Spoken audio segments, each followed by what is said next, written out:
Bonjour, je suis Jean Rouault et je présente la Comédie d'automne, le dernier livre de la vie poétique, le 6e tome, qui retrace mon chemin d'écriture jusqu'au Chant d'honneur et au Goncourt. Et la Comédie d'automne parce que c'est une pièce qui se joue tous les ans à la rentrée de septembre, avec ses attentes, ses espérances, ses rumeurs, toutes focalisées autour des prix et principalement le prix Goncourt. Donc il se trouve que j'étais embarqué dans cette histoire-là sans l'avoir vraiment voulu.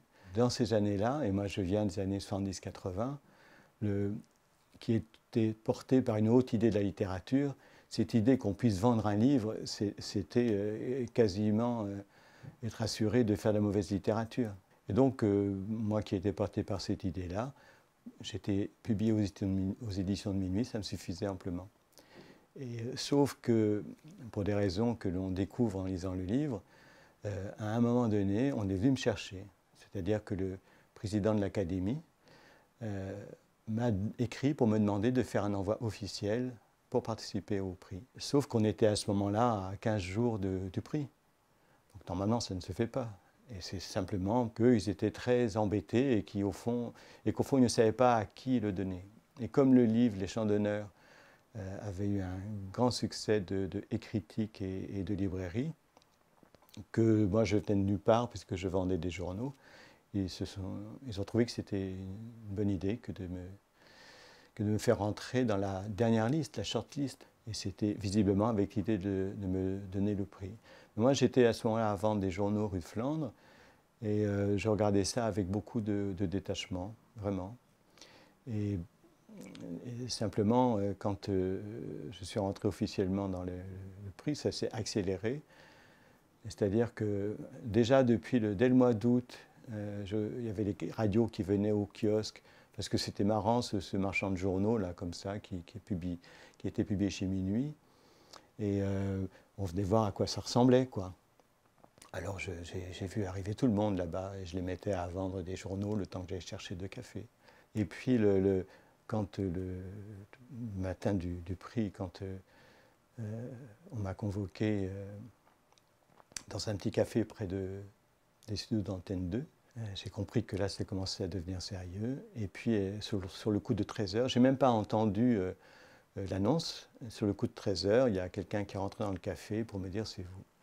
Alors là, mon détachement, là, dont je me flattais, là, j'ai vu que c'était beaucoup plus compliqué que ça. Et je sors du café avec cette marée là, de caméras, de photographes, de micros qui se tendent et tout. Et ça m'a un petit peu perturbé au point que quand j'ai demandé à appeler ma mère depuis les studios, c'était un numéro que je connaissais bien, ça a été un petit peu comme Tintin avec la boucherie sans eau.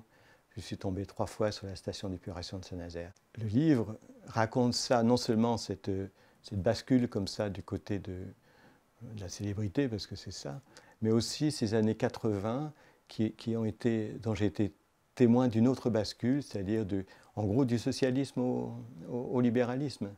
J'ai vu arriver au kiosque des revues comme Capital et Revenu Français, etc., qui étaient impensables. Ça aurait été un crachat 10 ou 15 ans plus tôt pour ceux d'après 68.